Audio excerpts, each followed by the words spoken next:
Thanks very much for the quick introduction, Paul. And I should always know never to accept or volunteer that I'll go on at any point in future, because otherwise you end up straight after the keynote speaker.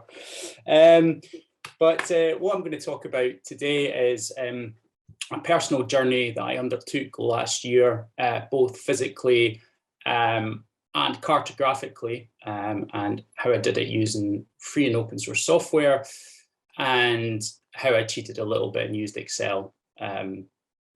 So Paul gave a brief introduction about me. I am, as he said, a marine data analyst, cartographer for Scottish Government, the Marine Scotland Directorate. My background is actually in marine biology, but I love maps and data, and I've managed to sort of negotiate myself, steer my career into a nice wee niche of making maps and infographics and data viz of the sea, which is a lovely spot to be in. Yeah, Paul mentioned I'm an aerialist, which I tend to skirt over, but yes, I do actually do aerial dance, aerial hoop, silks, and pole dancing. That's my sort of my version of CrossFit. But mostly my hobbies revolve around the sea, snorkeling, diving, that sort of thing. But I'm often found in the hills running and hill walking, which is how last year, having been locked in the house for months, I started poring over maps of the West Highland Way. And the West Highland Way is one of Scotland's great trails. It's 96 miles from Milngavie at the north of Glasgow up to Fort William in Lochaber. Mostly following old military roads, old drovers roads, picking your way through some fairly mountainous terrain.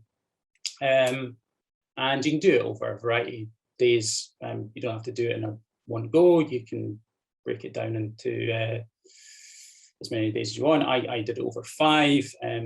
Some rather insane people do it in 1 and run the length of it, but that's, not quite an ultra marathon runner yet. So yeah, it was a lovely time. I've obviously picked the photos there where it really wasn't raining. I'd highlight the one photo where you can see Fiona crossing a ladder. There was several bridges had been washed out, which kind of gives you an indication how much it had rained in the months previously. And yeah, I had to, no trip would be complete without stopping in the Geographer in Fort William, which is actually quite a nice restaurant. And I just felt that was a perfect end to stop there. So because I'm a bit of a data geek, and because I do hill running, I tend to track most things with a watch. I happen to use a Garmin one, other brands exist. And so every day I was capturing the location, the time, distance, elevation, heart rate, things like that. But the data comes in a fit format, which isn't immediately useful for mapping or for GIS. I've got a Strava account now. It doesn't matter if you've got a free or paid for one. If you wear a smartwatch, you can sync them up to automatically transfer to Strava, which I do. And one of the cool things about that is if you do upload to Strava, you can actually then download the file either back as the original fit file or as a GPX file, which is much more useful for mapping in QGIS, for example. And there are other alternatives. I did it on a Mac, so I used this free bit of software called Fit File Explorer. And you can see some of the attributes it's captured in terms of my heart rate and speed and the position, and you can export that to CSV. It's quite an interesting thing about this is when I first started using that software, I realized it was in sexagesimal format, the coordinates. So I thought I was going to have to convert from text back into decimal degrees, but the software itself actually does it. The data is decimal degrees. It renders it in a more user-friendly way, which is quite cool. So yeah, once I had my GPX file, I stuck it in QGIS and ran out of all inspiration. I mean, I had a 96-mile long trail, not a lot, really wasn't telling me much of a story. I could have pretty much traced or downloaded a shapefile of the route, or traced it off a map, or whatever. So I started thinking around, looking for inspiration from other sources. So I had a quick look at Etsy, see what people were selling for maps of the West Highland Way, because I'd been thinking about a sort of minimalist style, and sure enough, people were selling them, and I thought they were a bit boring, not really what I was after. You had some Middle Earth themed ones, and nothing was really jumping out that I would try and emulate or take inspiration from. And then I had a look at Google, and mostly they were either very basic or they were just a track dumped on top of a base map. So nothing particularly exciting for me. But about the same time, I have two cats, Willow, the ginger one, and Faith, the black one, and I had been tracking them using a GPS tracker on their collars. So I only have one, and I was switching it between them for a couple of days at a time, and looking at how they were sharing the gardens around the houses here. And quite an interesting experiment to see how segregated they actually were. And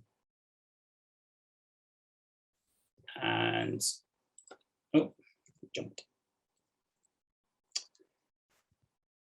I happened to read a blog by John Nelson, who was talking about osprey migration. And I quite liked his use of this vignette effect, almost like a sort of fog of war, like that sort of distance that you're actually seeing from the track and how things fade away as it increases towards the horizon. I quite liked that effect.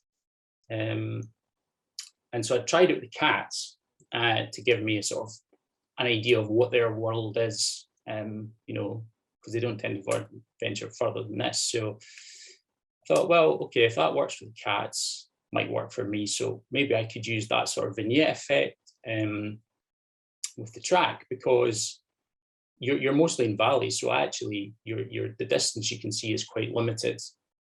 And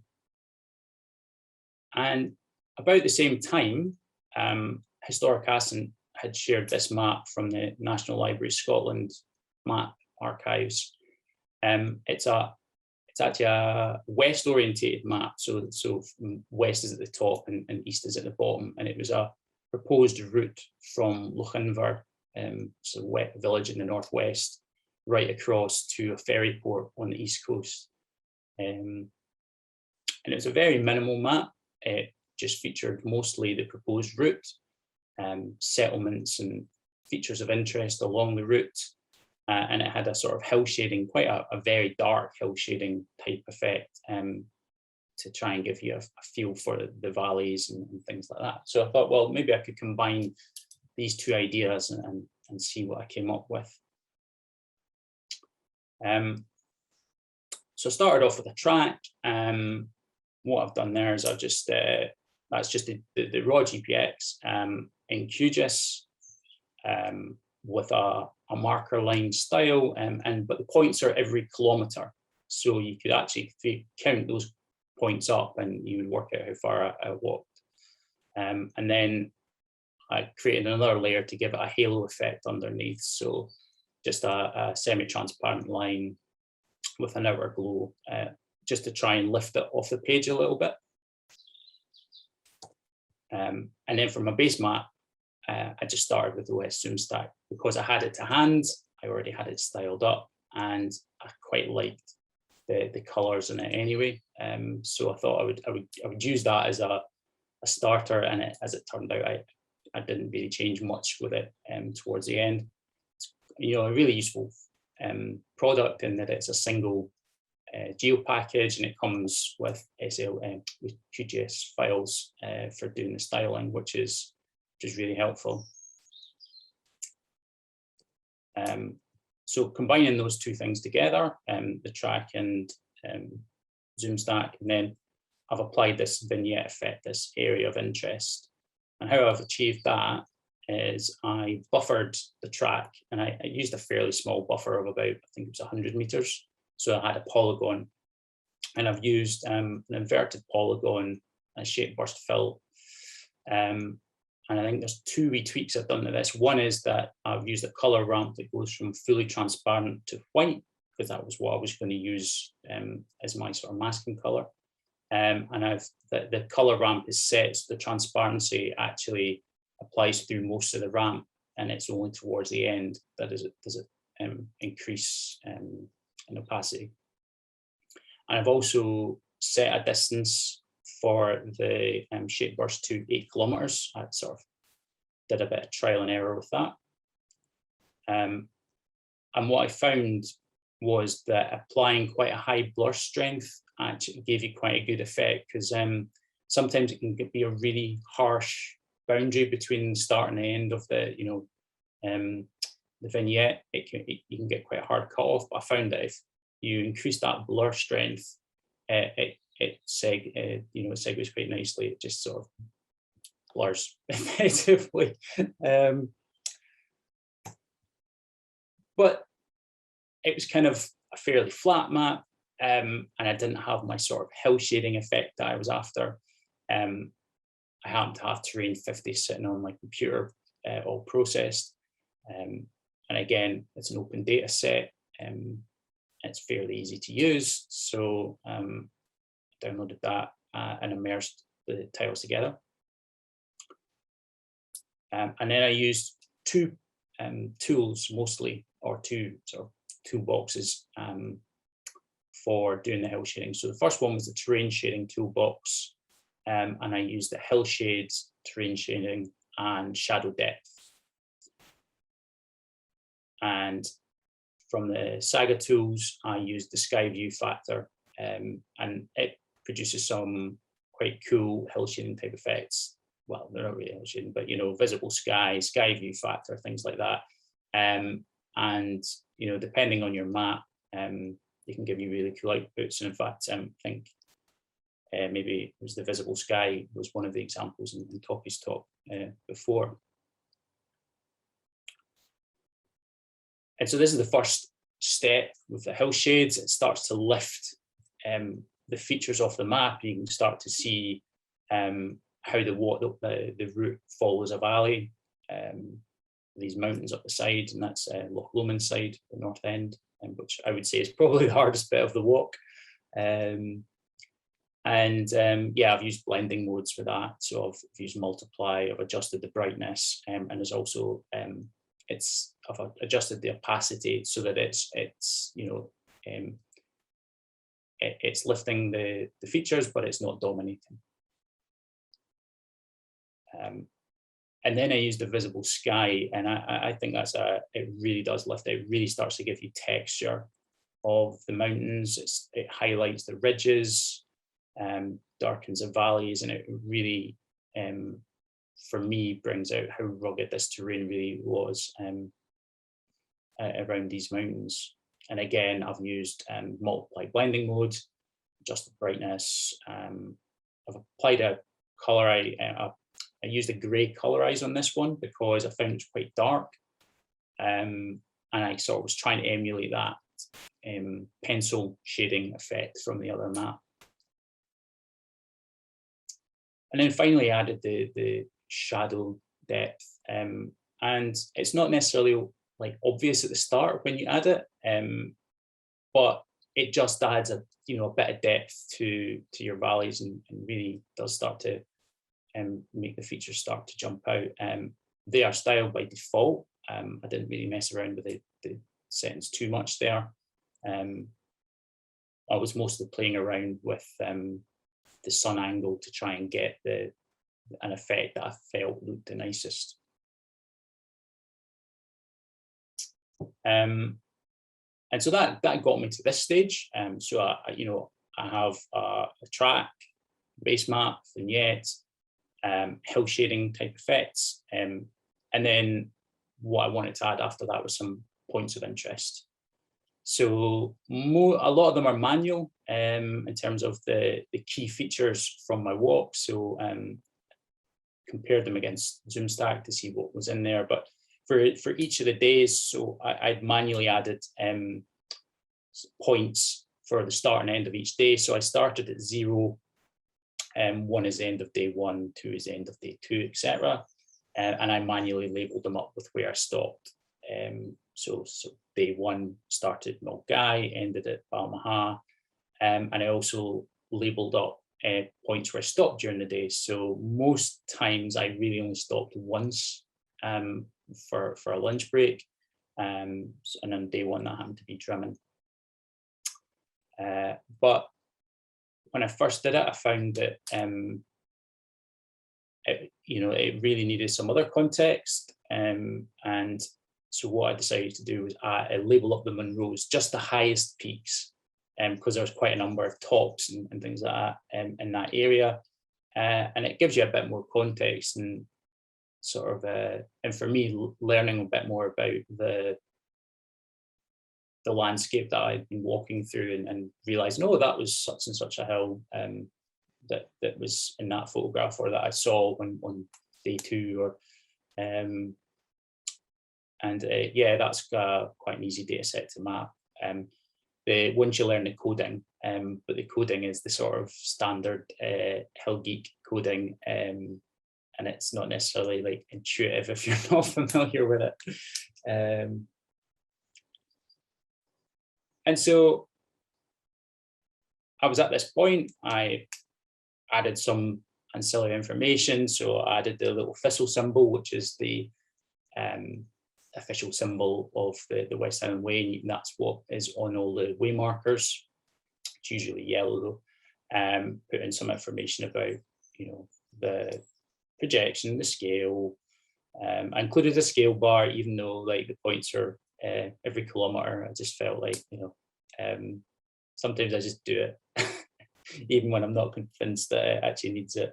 And I put in all my sources. But I felt there was a lot of white space on the map. I mean, it was designed for A3 portrait, and there was a huge amount of white space, which cartographers hate. And, I would have probably filled it with sea monsters had I been a medieval marine cartographer. So I went back to the fit file, to the GPS data that I had. And of course, I had things like the time I'd walked each day, the time of day, the elevation of each of the points, heart rate time. So I had quite a wealth of data, and I played around with it for a while.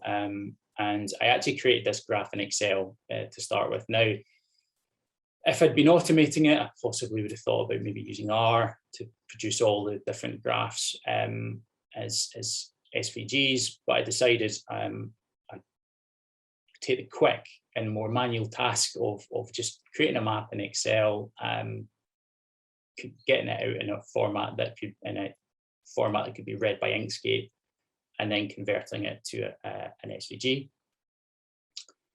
And then I just manually split them up into the 5 days of my walk.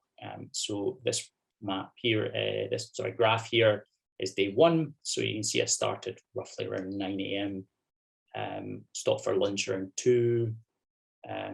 You'll see our current theme of late starts and long lunches, which is not ideal in late September, early October, because what I've also done is I've added a little sunset symbol roughly around the time that the sun set every day.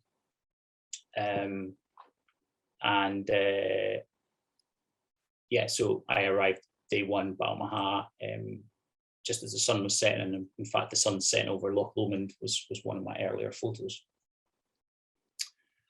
And so I added personal graphs, or graphs anyway of our personal journey on each day around the map. And I felt that really added more to explain the personal journey that I'd undertaken.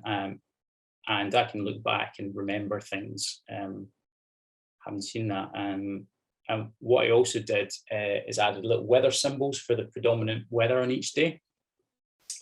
So this is day 3, so setting off at Bain Glass to the Inverorn Hotel. Again, you can see it set off a bit late. It was quite heavy rain. This was the day where we had to take some diversions and cross a river using a ladder because the bridges had been washed out. Stopped for lunch in Tyndrum, and if you look carefully, you'll notice that the sun set around 7 p.m, but I still hadn't finished going over the last hill to Inverorn. So it's a well waymarked route. I had plenty of, head torch, compass, map, all the rest of it. So I wasn't particularly worried, but being in the dark and heavy rain isn't necessarily that fun. It's definitely type 2 fun. But I got a pint in the hotel, so that made up for it. And if you've seen my Twitter about the time, at the end of the West Highland Way, there is actually a sort of very minimalistic route map of the West Highland Way, carved into paving stones with some of the features and the towns along it. And so Fiona had described to me as we walked along what she remembered from doing the route, having got to the end. So I used her descriptions to create the Fiona edition, which I gave to her as a kind of daft Christmas present last year as a printed map. So what I've done is included her quotes on the map. So that's the same day that I showed a moment ago.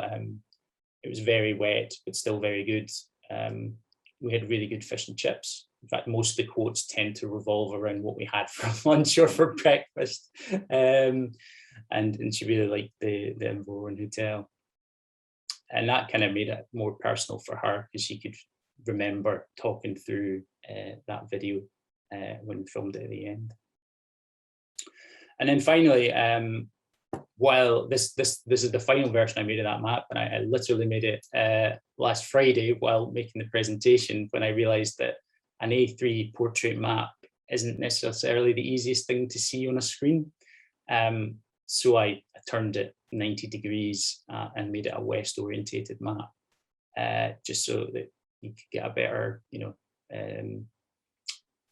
view of the full map. And I suppose it's a good example of designing for your medium. That the map was designed to be printed or just viewed on screen and zoomed around, but it was never really designed for like presentations. And the difference between portrait and landscape can cause you issues for that sort of thing. So yeah, multiple versions of the same map to fit audience and medium. And that brings me to the end of my journey, and also the end of my talk. So I am on various social media that, as Toppy said, I probably spend too much time on, but I am on Twitter, Instagram, and Flickr. Yeah, happy to take any questions. Thanks, Liam. That was a really great talk, and I'm a big fan of that West Highland Way map actually, and I love how you've made it really personal to you. And you've obviously looked at your data and gone, what else can I do with it? You can obviously plot the route, but there's so much more you can do with it because you can obviously map the terrain as well. But adding those quotes as well, I think, is a great idea. But what I really like as well is how more and more people seem to be taking inspiration from historic maps. Because it's kind of like that whole, even though we've got a wealth of technology and software at our fingertips to do stuff, but I'm guilty as well. I quite often will look back at what's already been done and steal ideas from people. So it's great to see that you're doing the same, and you're not the only one, to be honest. So obviously this is one journey you've mapped, Liam. Are there any other journeys, personal or otherwise, that you've made recently that you're thinking about mapping? Well, so yeah, I often look at the tracks that I get when I've been out running and things, and try and work out what to do with them. So I think I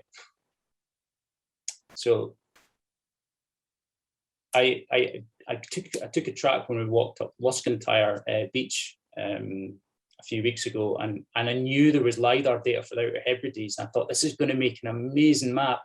And then I realized that the LiDAR data didn't cover it, because I thought, oh, this will be brilliant. You'll get all the texture of where the river flows along the beach, and I'll be able to use some, get some of these sort of turquoise colors. And nah, it didn't quite meet it. But yeah, I do have. So I've got so many tracks that occasionally I think about. But there's some great tools as well. Like I use. So I climbed Sylvan, which is a hill that's been on my to-do list for a long time. And I used an app called FatMap to just automatically visualize it in 3D, and that's pretty cool. Yeah. It's just amazing how the 3D mapping in browsers has come on, and it just automatically imported my track from Strava, which was great. And I could have almost just took a screenshot of that and it had a map. So but no, I don't have any. I haven't got any plans of doing any further long distance walks in the immediate future. Maybe the Fife Coastal Path at some point. But yeah. Well, it looks like you've got a couple of fans from looking at the chat. Claire Burney's asked if you take commission, so maybe you're Yeah. Well, interestingly, like I did notice that there's now a map on Etsy that looks very similar. It wasn't me, so well, could totally be a coincidence, but it'd be good to think that I've maybe inspired somebody else. Yeah, absolutely.